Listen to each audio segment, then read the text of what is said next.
Okay, well, thanks everybody for joining us today. We'll see if anybody else trickles in, but in the meantime, we'll get started. This presentation is one that I gave recently, and we wanted to revive it and bring it here to the digital space to see if we can spread the knowledge, spread this conversation.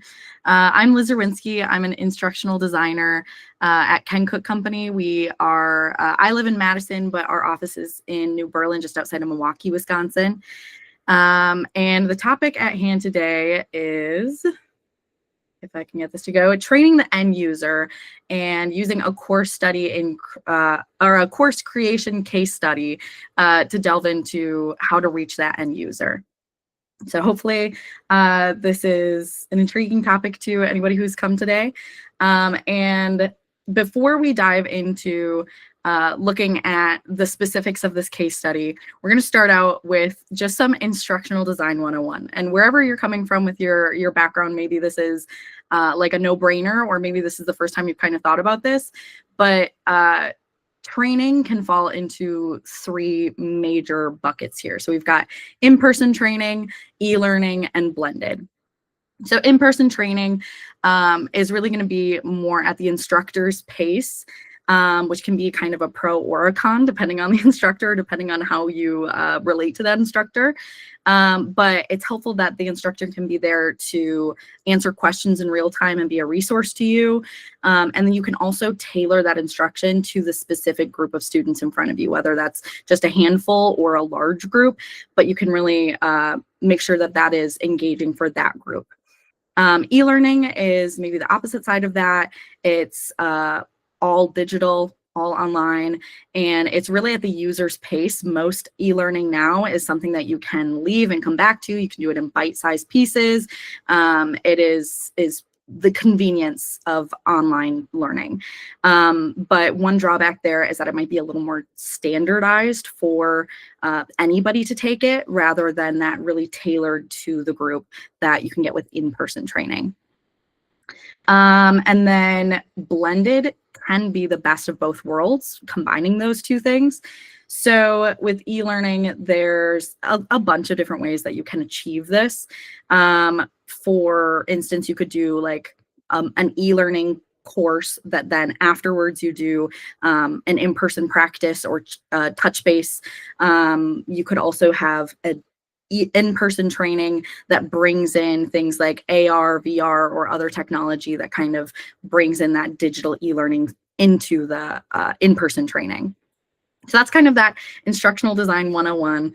And thinking about this specific case study, and I will say at the top here, as we're diving into this case study, if anybody has any questions at any point throughout the presentation, feel free to either put it in the chat. Scott, if you could have an eye on the chat for me, or any of my team, if you have something that is kind of sparking in your mind and you'd like to add on to it, this is very loose, very open, that if you'd like to jump in at any point, feel free to hop in and ask a question or add to this. But we are going to look at a case study of Bobcat. So Bobcat is one of our clients that we work with here. Like I said, I'm an instructional designer here with Ken Cook Company, and we work with multiple different industries and companies to help with their training needs. That's specifically what I'm working with. And so Bobcat is one client that we've worked with for a while, before even I was at the company. And we work with their product safety and compliance team to create the Bobcat online operator training. And I wanted to use this as a case study because I do think it's you'll see, I'll talk about some unique challenges, but I also think that there's a lot of different ways that people who are looking to train an end user can learn from this case study. So like I said, the end users that we're trying to engage are Bobcat machine operators. Super broad. It's anybody who's touching these machines who wants to take this preliminary basic safety training course. Like I said, the training subject is operation and safety basics for 8 different Bobcat machines or pieces of equipment. And you can see them all demonstrated there in the graphic. Those are the only ones that we've done so far, but hopefully more to come in the future. And the unique challenges with this specific case study is that, like I said, we have a wide variety of learners. This is not like a group of employees at a company that we know who they are and they're known users and we can tailor it to them. It's anybody who wants to enroll in this course and take it. Maybe it's mandated by their employer. Maybe it's just them who, they're renting the equipment and they want to have some basics to know before they're operating it. It could be anybody. And because of that, we do have the restraint that we have to have this as an online course. We can't provide an instructor for anybody in the world who wants to take this course. It does need to be in this online space just to be able to reach the number of people that we want to reach. And the third unique challenge here is that, like I said, we work with the product safety and compliance team. This is safety training. So safety has to be the top priority, and that really dictates the tone and the assets that we use and the way that we create this training. So this is kind of the overview of this case study. Any questions right at the top about the parameters of where we're going to go with this?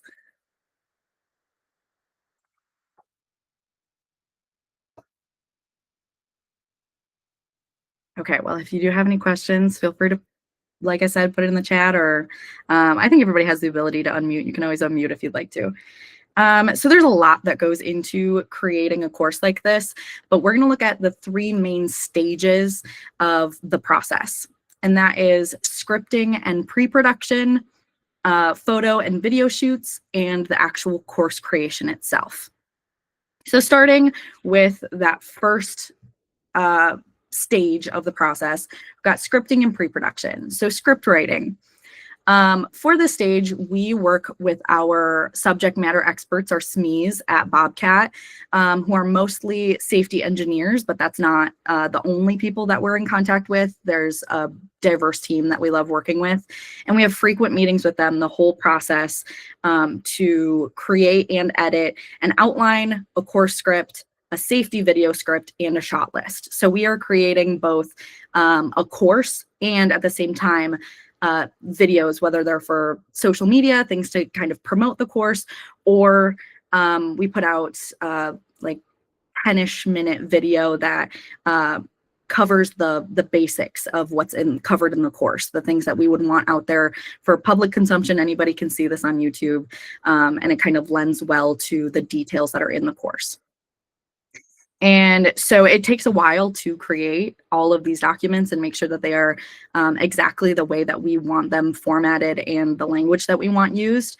But what's helpful in us having this long-lasting partnership with Bobcat is that we have all these previous courses, and I've been with the company 3 years and I've worked with Bobcat since I started, and so I have knowledge myself, and the videographer has knowledge himself that we can tap into, and it's not just starting fresh every single time. We have past things that we can draw on. So we do always use the previous courses as a template to give us a starting point, but our goal is to always be focusing on constant progress. So that might be in the flow of material. We just put out 2 courses in the last year, and we were looking at, well, how do we flow the material from previous courses? And we realized that it really wasn't working for these machines. And so we reordered things, and I think it has a much better flow. And, the saying, like, when you know better, you do better. Like, once you kind of figure out a new method, you just flow with it and do a new method to present the information. So that also goes into messaging. Over the years, what you want to highlight on a machine, it might change. It might be the specific language that we want to use, so semantics. You would not believe the amount of time that we could spend just debating like the singular word that we want to use in a paragraph. Sometimes we have to like check ourselves and be like, how much does this matter? And sometimes it matters a lot, but other times maybe not so much. So we really get down to the nitty-gritty of all of the words that we want to use in this course. And like I said, it's safety, so we have to be specific. So that is kind of everything that goes into this script writing portion of getting all of our ducks in a row of what this course is actually going to be before we start moving into gathering assets and things like that. So happening at the same time as the script writing is pre-production. We know that we are going to have a video or photo shoot going into this process. So thinking about what can we be doing now to set ourselves up for success when the shoot comes around? Scheduling. Scheduling is a big part of it just because, I mean, especially working in the summertime, to get a large group of people all together on their schedules to align for work schedules and personal schedules, that's no small feat. And I think that's worth acknowledging, is that sometimes that's a big part of this, is just getting it to line up right for everybody. Location scouting, it's finding the best spot for the group and for the machine, and for the cost and for the ground material.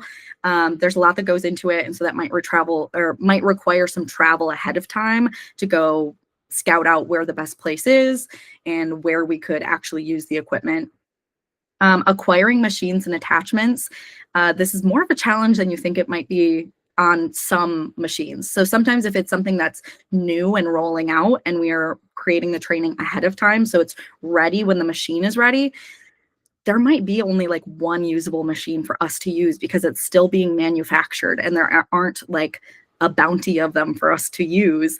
And so we have to be very careful about how we line up with the schedules again, to make sure that we have all of the machines and attachments that we need at the right location during the time of the shoot. So that it covers some of the logistical things, and just booking lodging, hiring all the vendors. I'll go into more of the vendors that we use in the next phase, but all of that is kind of in this pre-production, and also determining who will be at the shoot.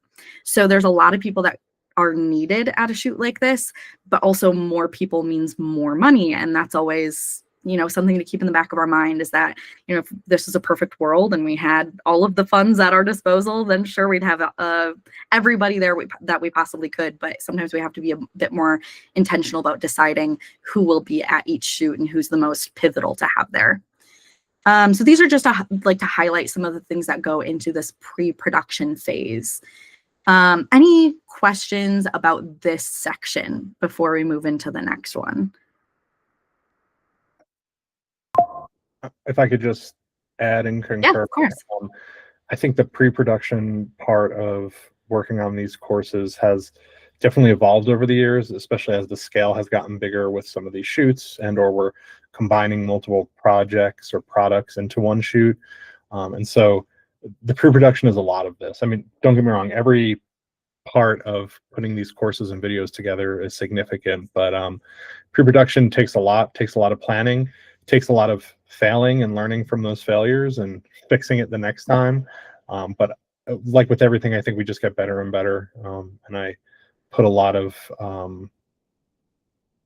recognition on our team for really working together to get all this going. So I completely agree. And that's actually a great segue, that literally the first bullet on this next phase is production started simple and has grown a lot over the years. So I am in complete agreement with that even in the couple of years that I've been working on these projects, it's grown a lot. And I know I wasn't here at the beginning of the very first shoot that we did, but it's grown substantially. And so thinking about that, for this photo/video shoot, the length of time that we use, it kind of depends on the need of the machine and how much we're capturing. It could be a couple of days or up to a week. And like Scott mentioned, sometimes we combine, where we'll do a combined shoot of 2 different product lines, or tack on an attachment that we want to use, or something like that. And so it can really grow in the size and the length of the shoot that we're doing. So thinking about the photo or video shoot, it's mostly a video shoot that then we will get photos with it, but I wanted to make that broad into photo/video shoot, because with a different course, this is how we do it in this case study, but with a different course, a different client, it might just be photos that we need. But we really lean into videos and having high quality videos for this specific course that we create, because we believe that the learners really like having videos to watch. We've seen that in the data that people like to engage with videos and see what we're talking about, not just read about it or do an activity. They all kind of go together. We want a blended experience of multiple different engaging activities, but video is really one that a lot of people come back to and engage with. So we've leaned into high quality video.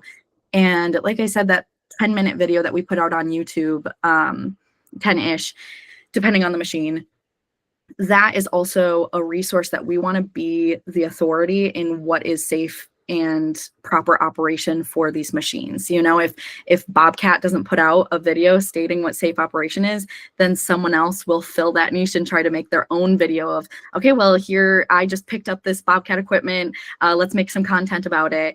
And they might not have the authority to be talking about the safety of that machine, but the safety engineers working at Bobcat do. And so we take that seriously in putting out assets that are making them the authority on the safety of these machines. So that's kind of the why behind why we put so much resources and time into these shoots. And so now some details about what goes into the shoot. The machines are always going to determine the location. So if we have a ground engaging attachment or machine, we need to make sure that it's the time of year and the location where we can actually dig into the ground. You know, like we've run into that where sometimes we land somewhere and we're like, oh, this ground is way harder than we thought it would be. And we kind of got to do some movie magic to figure out how to show off these features with ground that was not ideal. And so that kind of goes into, like Scott said, the like learning from past mistakes and always growing. Is there's about 1 million factors that go into picking a location. And so for instance, this image here was from our disc mulcher shoot.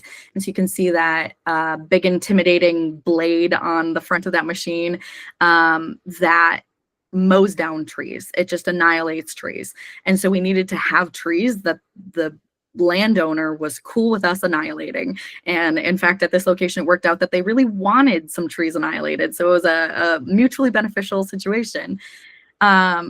But some logistics that we always have to think about are transporting the machines and attachments, you know, to get out in the middle of nowhere. This was at a campground. To get out in the woods, we need to have the machines and attachments dropped off there, or we need to have the trailers that we could do it ourselves and have skilled drivers who are able to do that trailering and get it on the trailer, off the trailer, and transport between point A and B. So we either need to have somebody available or we need to hire for that. Keeping the machines running smoothly. As I previously mentioned, sometimes there's only like one that we are working with. And if something goes wrong, something's out of sync in that machine, that makes it really difficult to finish the shoot when we just have that one machine.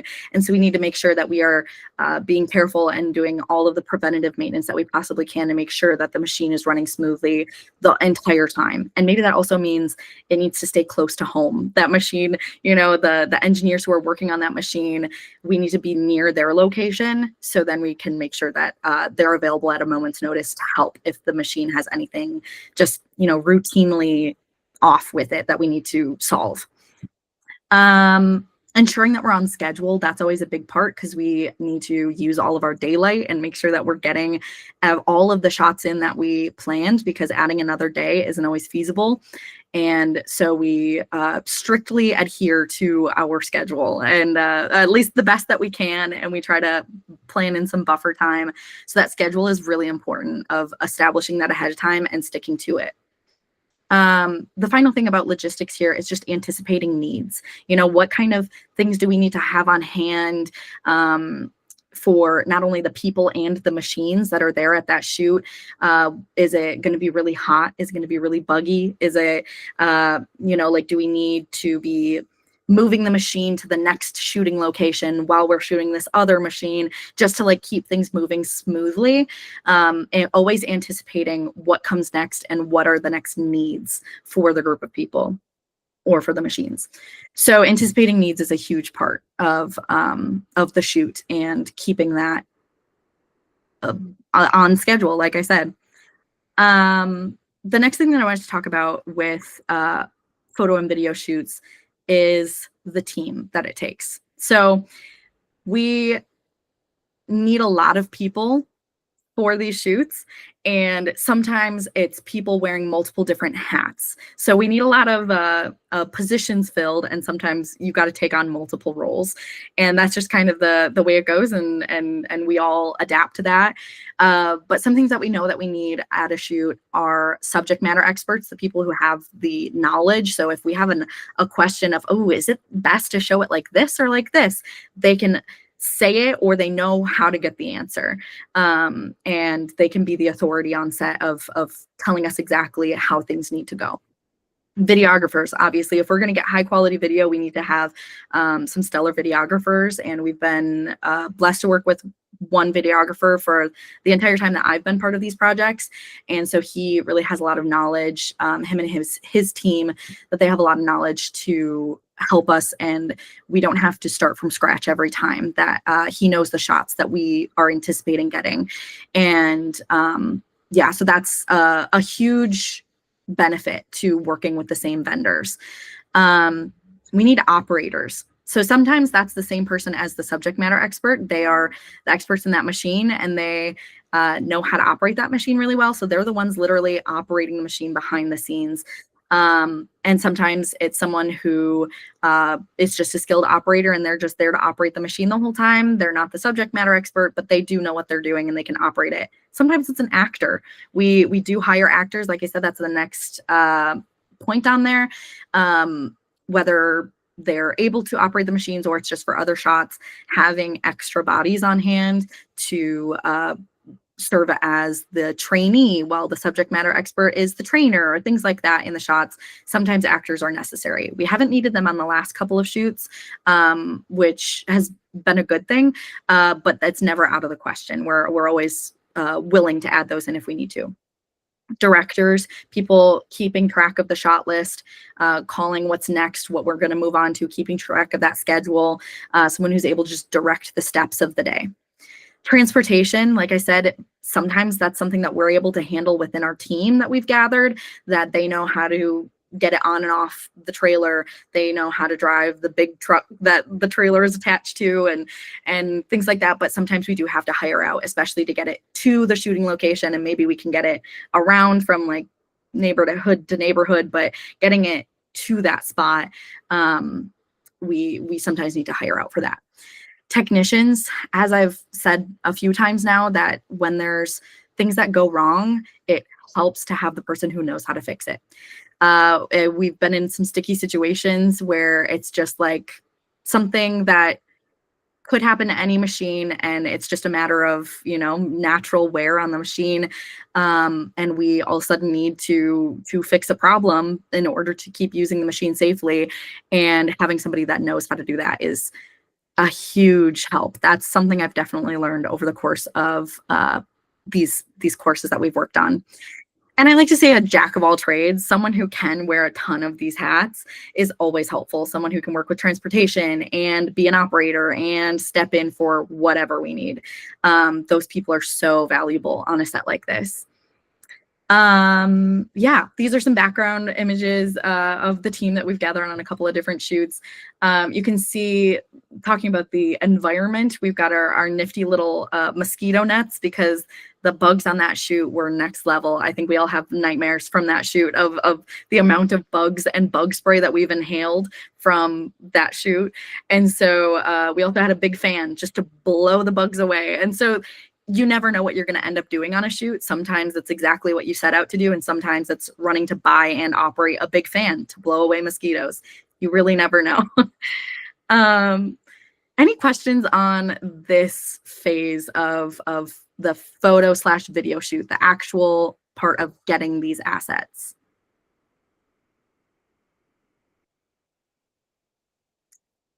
And while you're thinking about questions or taking it all in, here's some pictures either from behind the scenes or stills from some of the videos that we've taken that we are especially proud of, things that we like to show off.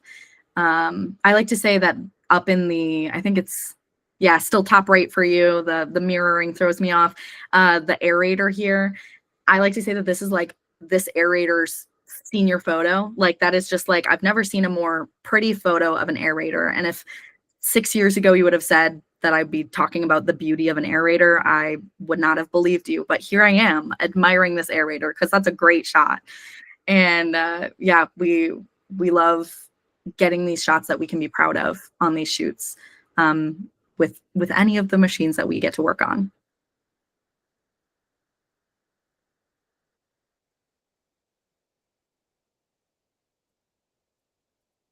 Well, after the fun, sweaty, buggy, busy shoot week, whatever it entails, then we actually go home and we get to build the course. That's the next phase, is creating the course. And so we have a lot of things that go into course creation, much like the shoot, much like every phase of this. It's multifaceted in all of the things that we do.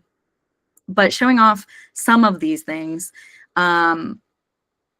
we currently use to create these courses Articulate Rise. We're not married to that. We're not particularly attached to doing that for every single course, but right now it is working for all of our current needs. We are familiar with it. We can use a template that we've used from previous courses, and it's checking all of the boxes that we currently need. So that's what we're currently using. It's not, it might not be the solution forever, but it's a great solution for us right now. So creating that course template, like I said, we can use a previous one to kind of serve as the basis because we already have the branding colors established, things like that. But we do need to create that new template for this new course. Some other things that go into it are picture and video editing. Once we get all of these assets from the shoot, there's a lot that is needed to clean up, to clip, to find the right clip. If we did 7 takes of something, which I don't know if we ever do 7, that may be an exaggeration, but we'll have a few takes of something, and finding that perfect clip that's the most safe and the most pretty and the perfect clip. And so editing through, scrubbing through all of that and making sure that it's highlighting exactly what we want to highlight. That is a huge undertaking from members of my team. The other thing, like I kind of already mentioned with creating the template, is that we have to align with branding. This is, of course, for Bobcat. We are handing it over to be their asset. And so we need to make sure that it's in line with all of their branding standards. If they update a logo, we update all of the logos. We make sure that we are exactly in line with what they would like their course to look like. Sometimes when something is a little tricky that we couldn't get it in a photo or a video, or it's not the photo or video that we have isn't exactly what we anticipated, sometimes we just create graphics. Maybe that's an intentional graphic that we want to create, or it's a solution to a problem of, oh, we didn't get that one button, you know, that's like, you got to wrap around and get it underneath the steering wheel and everything, and we don't have a clean shot of it. So then we could create a graphic of that button, or maybe it's just a infographic or something like that, that can, a table that could highlight new information that maybe assets from the video shoot can't. Another thing that I wanted to highlight here is translation. So something that I failed to mention earlier is that we do reach an even larger audience in this by translating this into Spanish as well as producing it in English. And so that reaches a whole new audience, and it allows us to provide these options for literally when you log into the course, it branches and you can select whether you'd like to do it in English or Spanish. So it gives everybody the equal opportunity to learn in their preferred language of English or Spanish. And so that's a big undertaking to, once we have all of the text and the videos and everything set, then we translate the text. And so everything on the screen is in Spanish. And then we also do Spanish voiceover. And that kind of blends right into the next one, voiceover recording, that we have switched over. We used to do a live voiceover artist, and we still do for the video, but for the course, we have switched to doing AI voiceover, as AI voice actors, if you can call them that, have advanced. It's been easier to use that as the method of delivery for voiceover. So we've switched to that for the course. Like I said, video is still a live voice actor. And then for the translation, the Spanish voiceover, we do use a live voiceover artist for that. And so that's a big chunk that we need to consider in our budget and our timing, that we need to accommodate for an actual voiceover reading the entire course like we used to do for English. So yeah, I'll say the AI voiceover has its quirks, but it does save us a ton of time and money in this process. Another thing to highlight here is just review cycles. We are going to send this off to the client and get their feedback on it at multiple different steps. And maybe when we're towards the end, we're going to bring in more people and get their feedback on it and make sure that we have a lot of checks and balances, because you know, we did a ton of the front loading in the scripting phase and that pre-production phase to make sure that the words are exactly what we want. But maybe when we were at the shoot, we're like, oh, this actually functions differently than we thought, or we should phrase this differently, or the shot that we got isn't exactly in line with this wording, so let's tweak this. And so there's always things that we're tweaking, but we want to make sure that that is checked off and approved. Every image, every video, every graphic, every word on the page, it is approved by someone who has that knowledge and authority to approve it. Because we, like I said, we have a decent understanding ourselves after being partners for so long, but I'm not a safety engineer. And so I want to make sure that before this is going out for people to take as the truth of safety, I want to make sure that it is the truth and it's helpful for the end user in every specific way. And so again, to just finish up here with online operator training course creation, we want to proofread it. That's my wheelhouse. I'm the words person. And so proofreading is that last step of just polishing and making sure that there's no bullet point out of line or misspelling or anything like that happened in the taking the script and putting it into the template. I said, there's a lot that goes into this, and it's all kind of happening as like moving pieces all coming together with multiple different team members all working on it at the same time. So this might be information overload, but any questions on this course creation phase? Liz, what is your favorite part of the course creation? Oh gosh. I mean, like I said, I'm the words person, so I like towards the end when it's like, oh wow, everything that we've worked towards is all together in one spot, and I can just like proofread and go over the nitty-gritty details before polishing it and getting it sent off. I really like to see it all come together. I think there's other people on my team who are the more visual people, and so I have a harder time. It's easier when this is like a template that's already established, so I can kind of visualize what this is going to look like. But there's people on my team who are better at taking what we are providing them, all this like raw information and assets, and they have a vision for what it's going to look like. And I don't necessarily have that same skill of being able to like see the possibilities in my mind. So when they're able to work their magic and send over this nearly complete copy, and I can just kind of look at the details, I really like seeing that all come together. So maybe it's a cop out to say mine is the last part, the review, the proofreading, but I like to see all the ways that my team is talented and can do their thing, and then pass it on to me to do the last little bit. I think that's a fair response. Thank you. To finish out this section, I wanted to highlight some of the things that kind of go into those elements that I was talking about. So as far as photo and video editing, that first image of the mini track loader there, we have dubbed that Bobcat Glow. My team member, who is very talented with working with images, kind of established this style of highlighting when we just want to show what this lift arm is. Like, okay, the specific pieces of the machine, we're calling it out and working on parts of the machine. Which one are we talking about when we just say that? Here's the machine as a whole, and just highlighting that one piece. And I think it looks really cool, and I like that we've integrated that into more and more of the course. That middle one there is kind of an example of when it was really tough to get that PTO button, or maybe we didn't get a clean shot of it. Let's have a representation of what that might look like, and we can, with words and with video, show where it is, but it's just a representation instead of a photo of what that button looks like, or that rocker switch. So that's an example of creating graphics. And one other thing that we need to create during this course creation process is any like additional resources that we are including with the course. So one such thing is this checklist that we have. Because the last section of our course is a hands-on portion, which I will talk about on, I think, the next slide. It is an opportunity for the users to go into the field and make it a blended learning experience. And so we create this checklist of how to practice on the machine and what things you should do.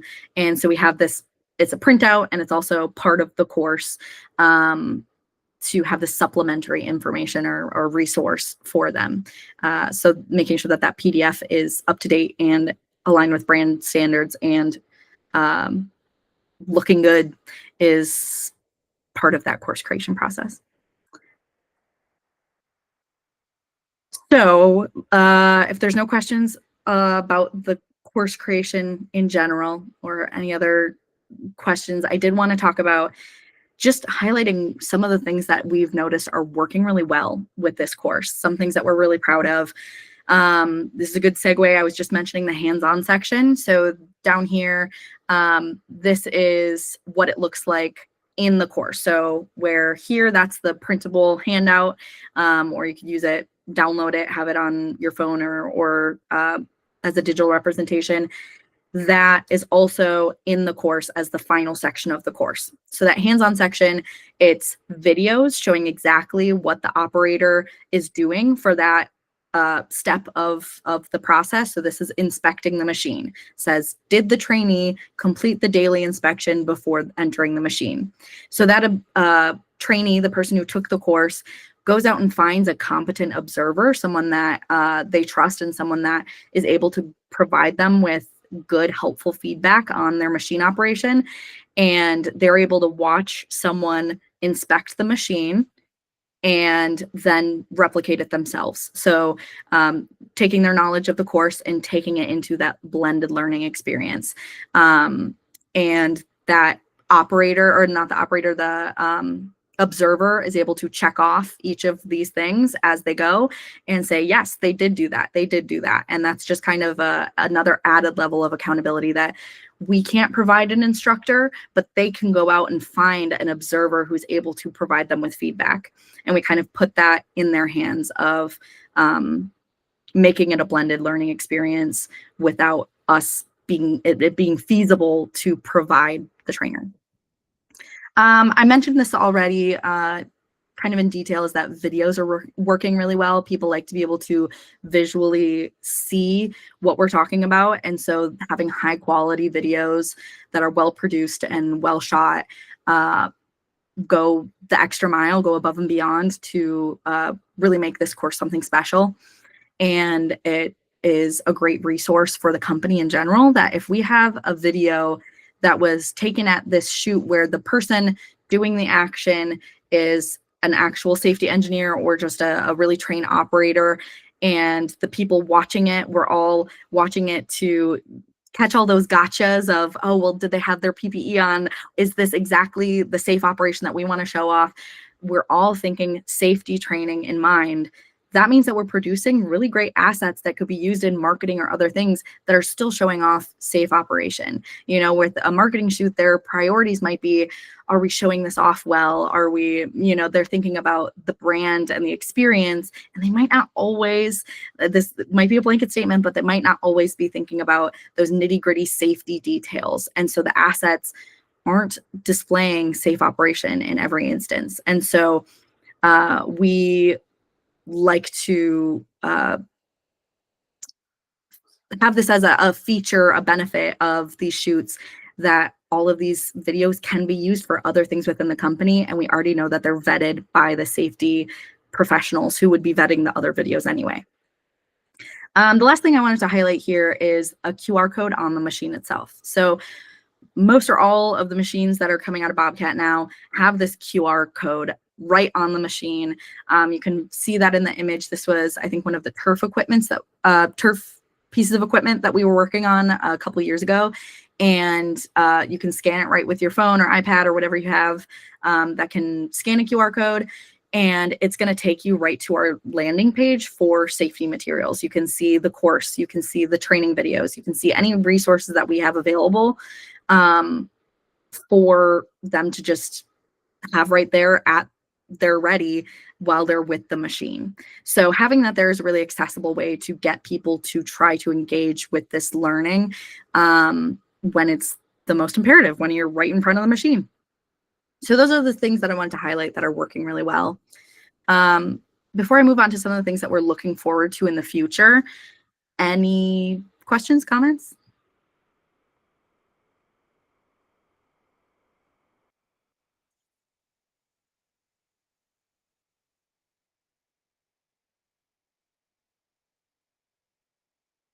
Cool. Well, like I said, the last thing is looking forward. So one thing that we all know about education is that it must evolve over time to meet the learner's needs.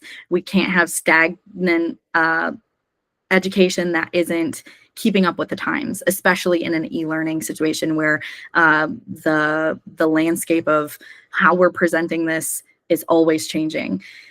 So as I wrap up here, I wanted to look at a few things that we are considering as we're looking forward to the future of these courses.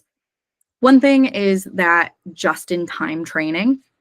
That might be a buzzword that you've heard in this learning space, but specifically in my mind, I want to explore how can we use that QR code on the machine to easily put searchable resources at the learner's fingertips.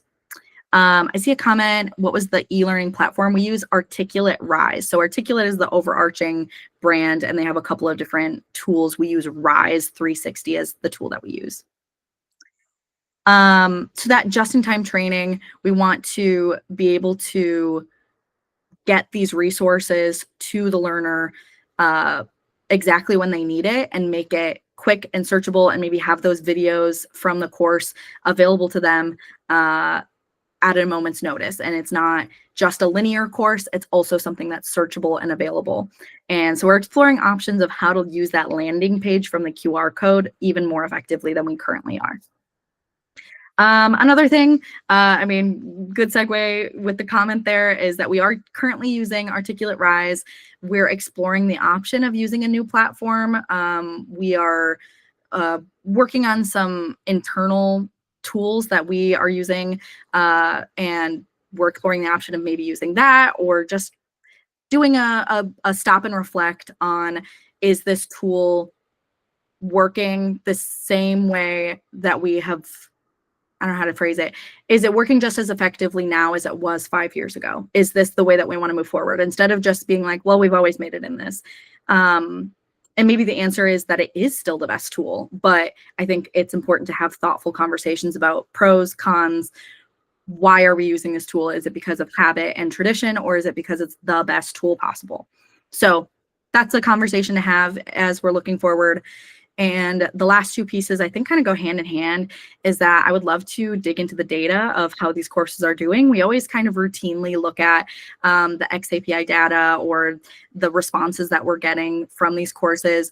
But I think it's been a minute since we've actually done like a deep dive into what we can learn from the data from these courses to use that to inform, maybe we do want to move to a new platform or switch to just-in-time methods instead of the linear course, or just using that data to inform our next decisions. Like I said, we don't want to be stagnant. We want to be informed on how it's going and how it could be better.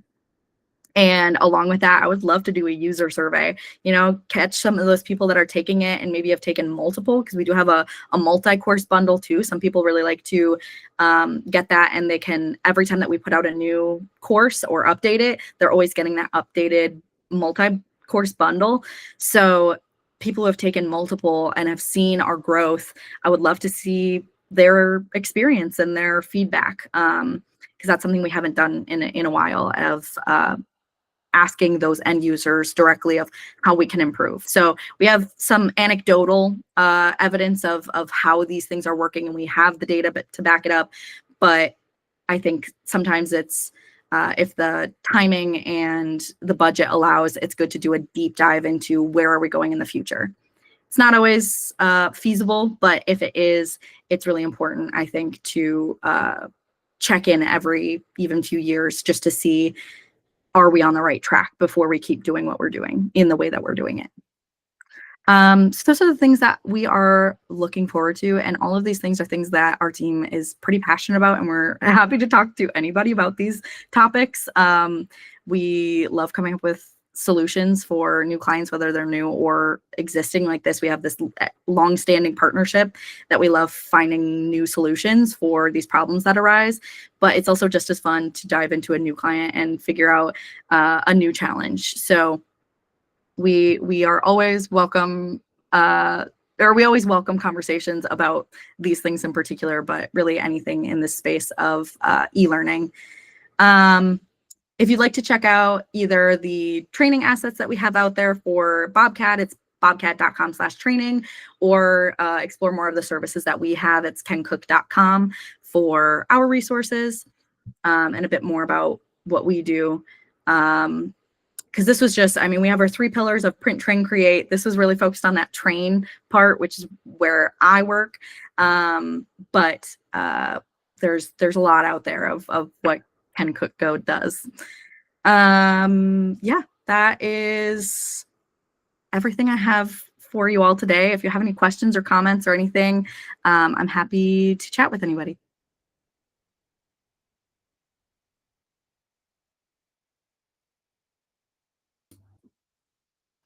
Liz, thank you for that presentation. I think it was a good summary and a good look at how we work with Bobcat. I had a question. I'm losing it now. Gone. Yeah, pretty much. Or maybe it was more of a comment. And I lost it. No worries. Maybe somebody else has a question. Or How comment. hard would it be to take that and focus it on a completely different industry? Still, I mean, still operators and equipment, but not skid loaders. It's completely adaptable. I think it all comes down to what that end user needs and how we achieve that, and I think a lot of this would be the same type of things that we would suggest for a lot of different industries, but reaching that end user, I think a lot of this would be the same, but also tailor it specifically. If it's a soft serve machine, we're not going to be talking about, the things that we would with a skid loader, but I think a lot of it is applicable overall. The principles remain the same, and it's really understanding the end user. I mean, when we start with any client, we look at who is going to be taking these courses, and sometimes it's pretty straightforward and it's one type of end user. In other instances, there are many type of end users, so you have to tailor the course, the content, and the approach to those many end users, which is a little more of a challenge. But once you figure that out, as long as you're working with folks who are the subject matter experts and you kind of get a common vision, while it's always a lot of work and a lot of effort, it's productive. And we've had some really great experiences with a variety of different clients in different industries. For sure. We've touched medical and marine and like a bunch of different areas, and learned things that really apply overall. Yeah. Yep. Thanks for that question. Yeah, thank you. Chris.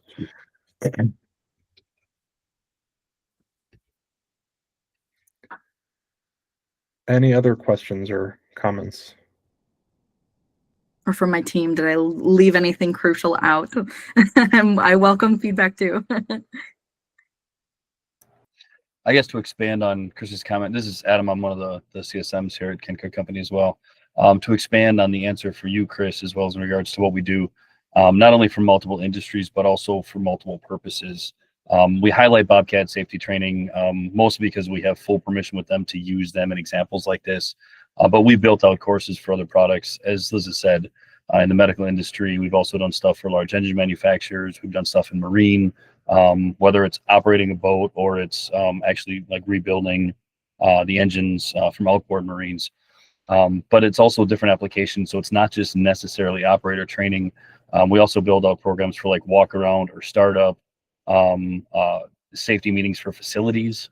So like a visitor coming into a facility and doing a walk around for their facility, things like that. So this is applicable in a lot more ways.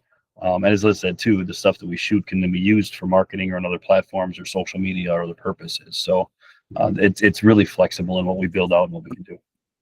And we won't suggest a one size fits all solution. It's going to be completely dependent on the end need and the end user.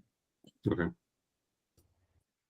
Yeah, and I like that Liz brought up doing a survey with end users for this particular use. We use surveys a lot, especially when we're getting started with a new customer and we're trying to understand their customer base or their end users, and reaching out to actual folks who would be the demographic that would be taking these courses or course is really helpful. We get a lot of great information. Right before when COVID started, we did a really awesome outreach survey for a client before we kind of dove into their whole training solution, and did basic online surveys, got some really good responses there. And then from those responses, we asked if folks would be willing to chat more about their responses to get some more detail. Had a lot of people sign up for that, so we followed up and had video calls like these or phone calls and got even more information. And it was really helpful in informing the next steps for this particular client. Though unfortunately COVID happened and it kind of ruined everything that we had planned, but we even did something similar in I think 22, and it was within the first few months of my employment at the company, and that was super eye-opening just to get to like actually chat on video chat face to face with end users within the first few months of being in this role. It was super enlightening for how I carry that information into any other course that I'm creating. Yep. Yeah, because it's easy to stay in your lane and just talk to the SMEs and plan out a course or content. But when you're not looking at it from the outside perspective, I think you're missing things and you're not taking everything into consideration. For sure. Mm-hmm. Any other questions or comments from anybody? Doesn't sound like it. Well, thank you, Liz. Yeah. Thanks for everybody for joining me today. Okay, I'm going to end the recording now. Sounds good.